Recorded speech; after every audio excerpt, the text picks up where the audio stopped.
Yeah, and that always begets the question I always say is the solutions are simple. It's always the implementation and sustainability that's the hard part, right?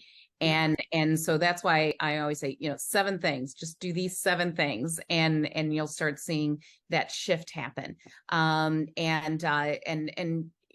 we've been talking about, you and I have been talking about this for years.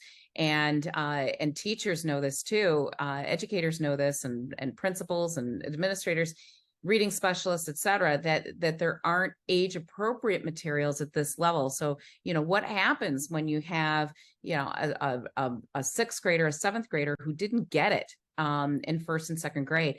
And we're getting more of that because of the pandemic, and as a direct result of that, and also, a myriad of other reasons as well.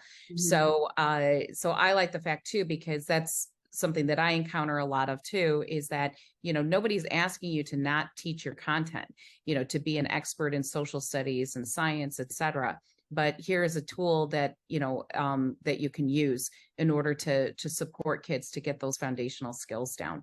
And I can talk too about like how you would also do that in a classroom using center stations and rotations as well. So that's a topic for another webinar. Okay, so back to the show, back to this webinar, and let's talk about vocabulary. And here's one of the things about vocabulary is Janet Allen did some great research on content reading and vocabulary in particular. And within the reading field, there's a whole section just for the vocabulary nerds, that specialize in vocabulary development.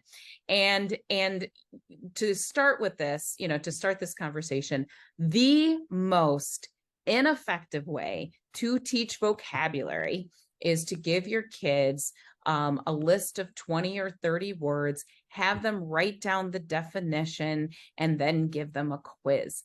That is actually not how we learn vocabulary. It's counterproductive. So